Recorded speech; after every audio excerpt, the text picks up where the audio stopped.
Hi there, it's Asia. What's the difference between a conclusion and an overview? And which one do you need in your IELTS academic writing task 1? That's our question for today. Let's get started.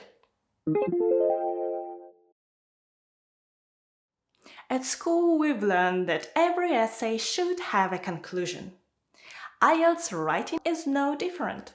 In your conclusion, you should do 3 things.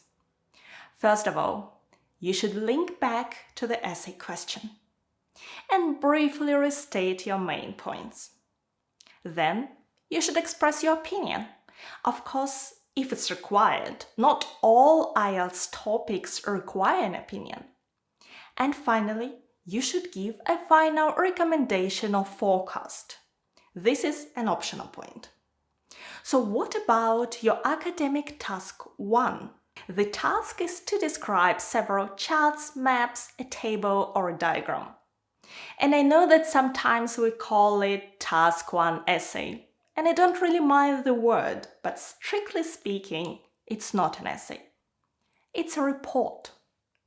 And just like in any report, you don't need a conclusion.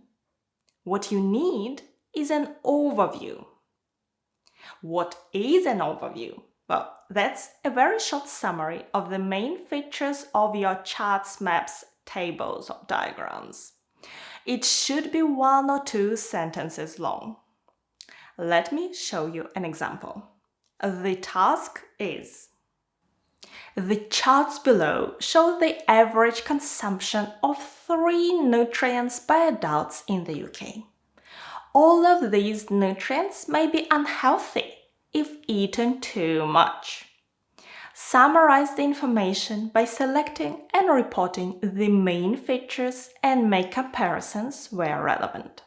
Write at least 150 words. Let's have a look at our charts. Daily consumption of sodium, saturated fat, and added sugar by adults in the UK. Below you can see 3 pie charts. The first is sodium, the second is saturated fat, and the third is sugar.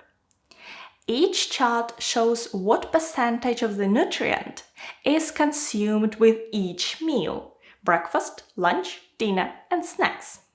During your exam, you should take 3 to 5 minutes to read and analyze your task and plan your report. I want you to read this task carefully and think what you would write in your overview. Please pause the video now and resume once you are ready. Okay, let's continue. Let me show you my overview. Overall. This is a standard word used to show that this is your overview. The first 2 meals of the day eaten by adults in the UK are relatively balanced and healthy, whereas dinner contains the most sodium and saturated fat. Most of the added sugar is in snack foods.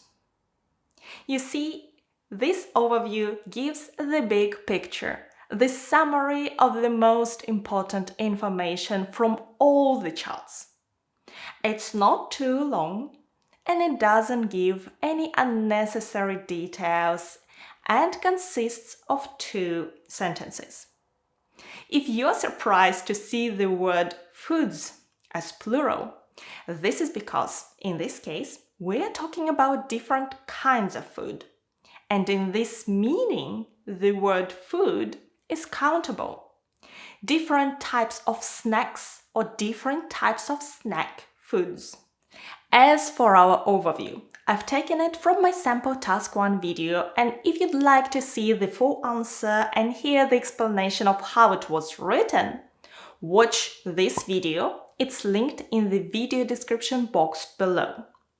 Let's continue. Why there is some confusion between an overview and a conclusion? Here is one of the reasons. We always write a conclusion at the end of our task 2 essay, right? The thing is, You may write your overview at the end of your Task 1 report too. Actually, there are two possible places to write your overview: after your introduction, or even in the same paragraph together with your introduction, and at the end of your report. It's up to you to choose which one you prefer.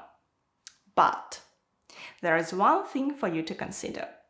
If you find it difficult to finish both tasks in 60 minutes, as indeed most people do, then it's safer to write your overview right after your introduction.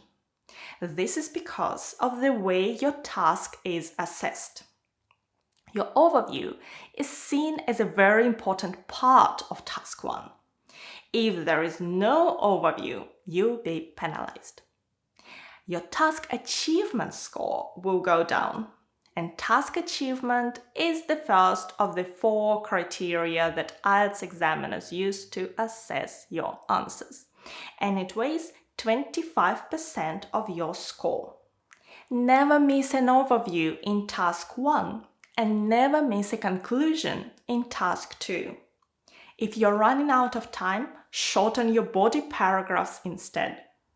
To summarize, because the overview is so important, I suggest writing it straight after your introduction.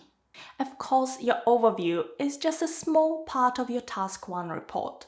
You need to analyze your task, find what those key features are, find a way to logically group your data into paragraphs, get rid of all the unimportant details that actually hurt your score, choose the correct verb tenses, and so on. And you can learn how to do all this for each type of academic Task 1 in my online course. It's linked in the corner and in the video description box below. And the full sample for the task we used in this video is gonna be on the screen and also in the video description box below. Thank you for watching me today. Good luck with your preparation and your exam.